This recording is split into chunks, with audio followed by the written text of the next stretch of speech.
Hello everyone, and welcome to another episode of Blastburn Radio. Blastburn Radio. I am your host, ya boy, Jolly by nature, and with me today, as always, are our scrappy friends, our sleepy time friends, our sweet, sweet gentle princes among men, our fantastic co-host, Rohane.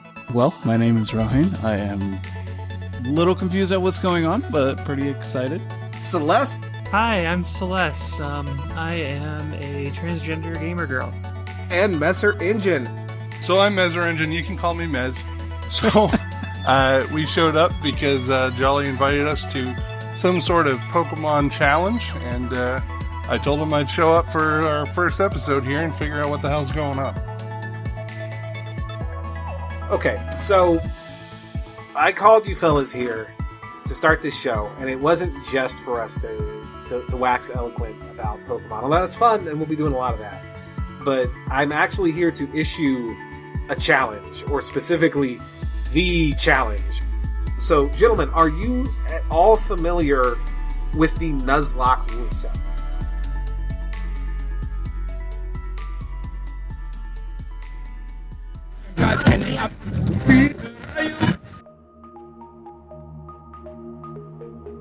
There are only 3 rules to a Nuzlocke run. Rule number 1 is that you may only catch the first Pokemon that you encounter in a given route. My first 2 catches, Pidgey and Rattata. I got my Route 1 encounter, which was a Pidgey. My first encounter was a Rattata. I encountered a Venonat. Route 6 gave me my Abra. We received a Slowpoke. And then Starmie appeared. We caught an Oddish. A Dusclops. The Skitty. I lucked out into a 5% encounter Marowak. Miss Drevis. A male Ross. I walk in, Sock appears. And there was a Golden Bidoof. And got a fucking shit monkey.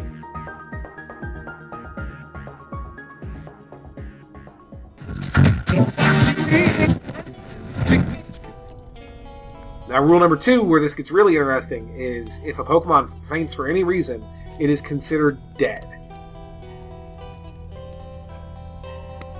I was tired. I just rolled my eyes and clicked that Earthquake button. And that Haunter used Dream Eater and blew our sweet, sweet 4 Loco away. One shot, gone. A Magnetron thunderbolted Spicy Cat, and so Spicy Cat is now KIA. Was not thinking, and I swapped in my poor little baby Larvitar into a level 40 Tentacruel that knew Bubble Beam, and it got destroyed. Pigma betrayed my heart, you guys. I was like, you gotta do it, girl. You gotta get that sweet full damage. Or you could crit. Just oink at him real fucking loud. Didn't do it. So our sweet fire baby is dead before she began. She's bacon. I have experienced Blastburn Radio's first total party wipe.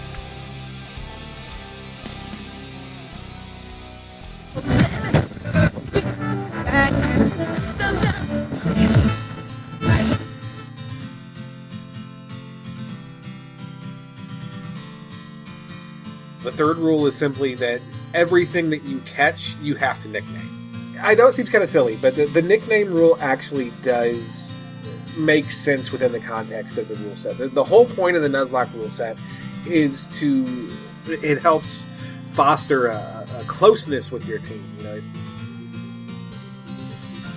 You know, I went into this week with a naming theme. I had a theme picked out, like I had a list of names I was going to draw from. It was all there. Then I looked at little Charmander in the eyes, and he was just a Bobbert. Like, he just looked like a Bobbert to me.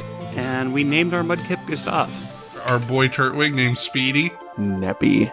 Austin. Picard. Mojito, vámonos. It ended up being a sturdy sock. I named him Powerhouse. Bakunawa. Montalvo. Orochirusu. We caught a weasel? Who we named Shiloh? Jason. Magma. No one fights like Gaston. So with that, we picked up Slickback, our new baby Murkrow. Keiko.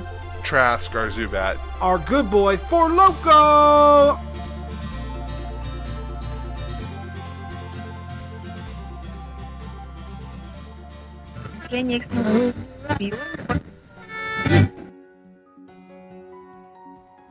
Together, we explored strange new lands and made new friends. We named them, and we loved them. And ultimately, those experiences changed us. I fucking hate Zubat with a passion. When I see a Zubat, my eyebrows furrow. Gen 3 is my least favorite of the entire series. Ruby and Sapphire just didn't hook me like the earlier and later entries in the series. It just kind of hit a flat note for me personally. And now Trask is best boy, even post-mortem. I will never look at Zubats the same way again.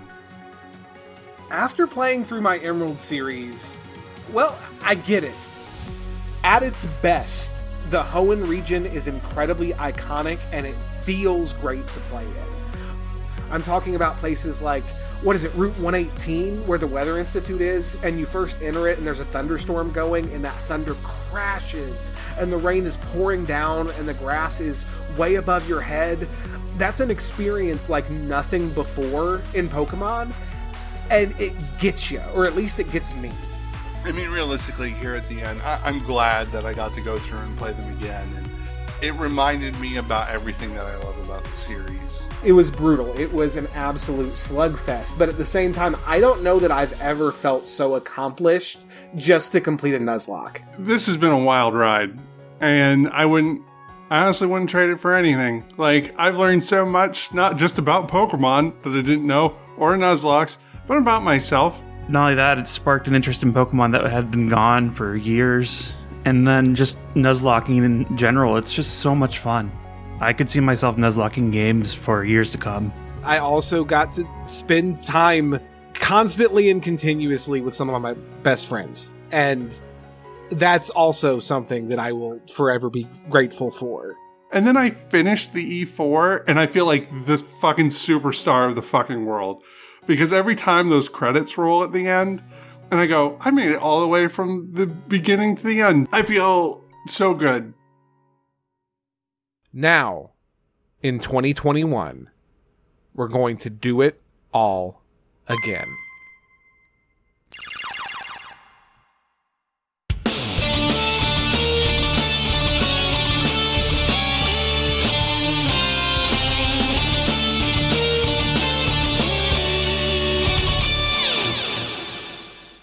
Coming this March to a podcatcher near you.